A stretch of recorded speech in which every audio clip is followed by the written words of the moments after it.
We're on a routine patrol with the Afghan National Police in Wardak province. They say that they're very limited in terms of the equipment that they have, and in fact, over the past couple of months, they've lost around 20 men carrying out these operations.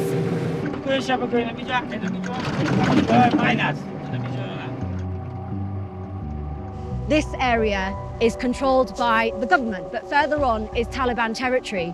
And it's these guys that come out every day to look for and then defuse IEDs that are being planted by the Taliban on the road or in civilian areas.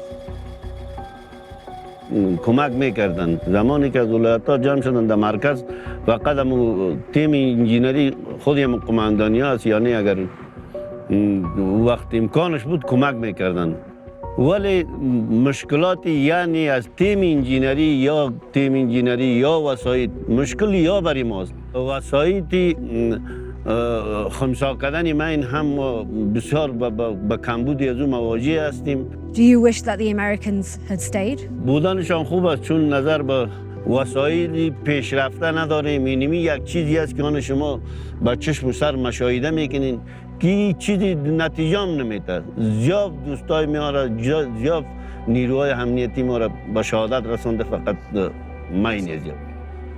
What's the answer? Who do you hold responsible? کسی که امکاناتش داره، یعنی دوستای امریکایی، باید در اختیار حکومت افغانستان چیزی که معثر است. The United States military has begun strikes against Al-Qaeda terrorist training camps and military installations of the Taliban regime in Afghanistan. 20 years ago, the US, with the help of its allies, invaded Afghanistan and removed the Taliban regime. The conflict spanned 4 US presidencies, cost nearly $2 trillion and left over 110,000 Afghan police, military and civilians, as well as 2,300 US soldiers dead. Last year's deal between the Taliban and the Trump administration required a full withdrawal of US forces. President Biden is intent on following through with the agreement. War in Afghanistan was never meant to be a multi-generational undertaking. We were attacked. We went to war with clear goals. We achieved those objectives, and it's time to end the forever war. 4 years ago, 11,000 US troops were stationed in Afghanistan with the objective to train and support Afghan forces, including 300 Marines here in Helmand. Today, they're gone. Afghan forces are now preparing to face the fight alone, with the final US troops set to return home by September 11th. This was once the largest US Marine base in Helmand province, but now it's like a ghost town because the vast majority of American troops have withdrawn and there's only a handful left. There are Afghan civilians who support the withdrawal of US forces because they see them as occupiers. But for politicians leading the frontline fight against the Taliban, like Hamdullah Mohib, it brings complications. Mohib is the National Security Advisor for Afghanistan, and he's come to Helmand to meet with security officials. So in what way has the US withdrawal impacted your job as National Security Advisor? Well, we weren't expecting it to come this soon. So there hasn't really been a proper transition. It has helped in one way, but also put us at risk in others.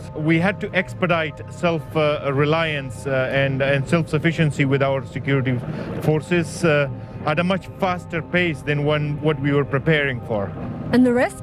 The Taliban could see this as an opportunity and attack us like they did, and think that they could overrun a couple of provinces and put us in a situation where it may be hard for us to take them back. Has American troops pulling out made your ability to protect civilians harder? The capabilities we have built over the last 20 years have equipped us to be able to do the job relatively well. We have always emphasized that it's not the number of US troops, it's the capabilities that they provide us to do what we need to do. But nonetheless, we're preparing for that zero troops option. There were conditionalities attached to the US-Taliban agreement, and the Taliban have not met that. One of them was a reduction in violence, and we have not yet seen the Taliban to really comply with that, and we are seeing increased number of attacks. It seems like they still think they can take power by force in Afghanistan. If you could give the Taliban a message right now, what would it be? I think they should take peace negotiations seriously. The Afghan people want an end to this war. They've gained a lot from these peace negotiations, whereas you're left with decreasing US support and the possibility of giving up some of your power to the Taliban. Are you gaining anything from this at all? Peace is what we wish to gain from it. But that's not happening, is it? Well, it hasn't come to an end yet. We're still negotiating. That is the quickest way to end this conflict. It seems like everybody knows, though, that the Taliban doesn't want a democracy. So is this even worth it? Well, we think that democracy is the best way or the best system because in that the Taliban can exist. Do you really believe that the Taliban would ever support a democracy? Do you honestly believe that? I think we can convince them.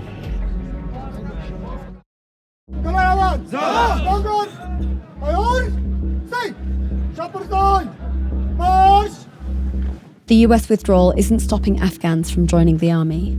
These newest recruits come at a time when the Taliban controls over half the country and thousands of civilians continue to be killed and injured each year.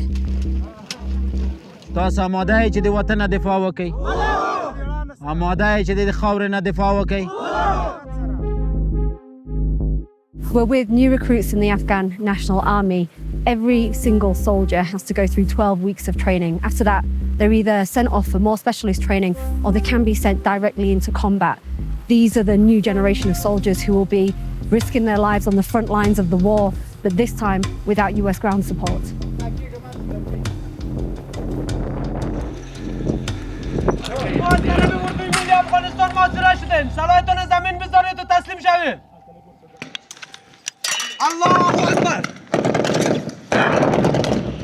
At one point, there were tens of thousands of US soldiers who were stationed in Afghanistan, who were fighting alongside Afghan forces.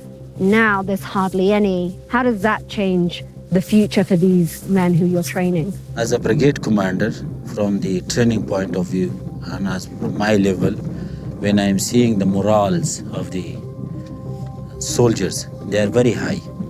This is their country. They keep on telling me that this is our land, our soil, our country. We have to defend, whether our international community is there to support or not.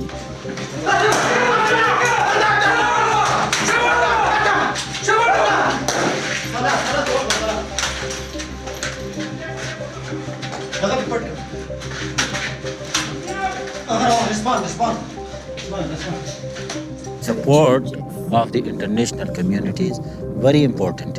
We are quite sure, and our soldiers are sure, that we will not be left by the international community, and they will keep supporting the Afghanistan army, whether their physical presence is here or not.